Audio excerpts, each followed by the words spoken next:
Bonjour, bienvenue à Mishnah Yomi en français. Alors aujourd'hui, on revient à nos discussions de Rabban Gamliel, qu'on dirait qu'il se contredicte. On dirait qu'à un moment donné, il enseigne un truc à ses étudiants, mais il ne fait pas lui-même ce que lui-même il a appris à ses étudiants.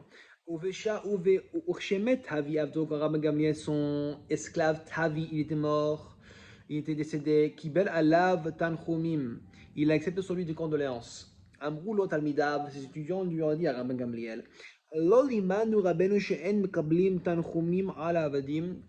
maître, tu nous as pas appris que quelqu'un n'acceptera pas les condoléances sur les esclaves de Canaanim. Rabban Gamliel lui aurait dit En tavi avi keshar kol avadim. T'as raison, mais mon esclave Tavi n'était pas comme les autres esclaves Canaanim. Kasher haya, c'était un homme kasher, c'était un homme saint. Il n'était pas malsain, il étudiait la Torah. Alors pour lui, j'ai trouvé que c'était propre pour que j'accepterais pour lui des condoléances. La prohibition de ne pas accepter des condoléances pour les esclaves, parce que plus ou moins c'est des gens qui n'étaient pas propres. Et pour lui, c'est un homme propre, alors pour moi, je trouvais que c'était d'accord. On retourne à le sujet de le Mishnah qu'on a vu hier.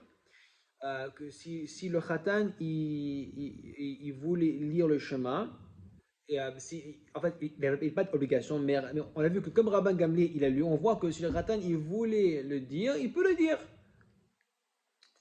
Et là, on voit en fait cette Mishnah, dernier Mishnah de le Perek, Mishnah Chet, on voit qu'en fait, ça marque Tanaïm, si il peut le dire ou pas. Khatan imrasal dikrot kriyat shema laila harishon kore. Si un Khatan, il veut lire le chemin le premier nuit de son mariage, il peut le lire. Mais ça marque Rabban Shimon ben Gamliel Omer, Rabban Shimon Gamliel il dit, Lo kol harotzel itol et Hashem itol. Pas tout le monde qui veut se soumettre pour la réputation d'être un tzaddik, pour être quelqu'un de pieux, il peut le faire. Pas, seulement si quelqu'un possède d'ailleurs qu'il est tzaddik, et on sait qu'il a assez de concentration pour pouvoir concentrer sur la significance de le chemin, sur la nuit de son mariage, il peut le faire. Mais quelqu'un d'ordinaire, qui n'a pas cette réputation d'être un grand homme comme ça, on sait qu'il peut le faire, il est interdit de dire le chemin, parce que si lui il fait, on dirait qu'il frime, on dirait qu'il s'exhibite, il est showing off s'il fait le chemin. D'ailleurs, c'est quoi la halakha aujourd'hui de cette règle? Est-ce qu'un khatan aujourd'hui il aurait le droit de dire le chemin?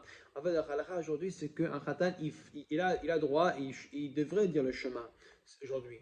Pourquoi? Parce qu'aujourd'hui, on n'a pas tellement assez de bonne concentration comme les gens avaient à l'époque. Alors, toutes les raisons pourquoi là-bas à l'époque ils n'avaient pas le droit de dire le chemin le premier soir, c'est parce que d'habitude ils avaient une très bonne concentration.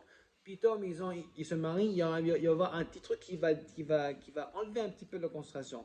Voir un peu comment ils étaient grands à l'époque, les gens. Aujourd'hui, si quelqu'un il dit non, je ne lis pas parce que je ne veux pas avoir une concentration moins bonne que d'habitude, il s'exhibite parce qu'on va dire waouh, c'est qui celui-là que toute l'année il a une très bonne concentration et que genre Python maintenant il n'a pas, pas une bonne concentration.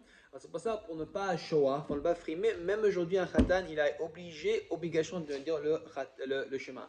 Et avec ça, on conclut le deuxième période de Masechet Brachot. Chazak ou Baruch.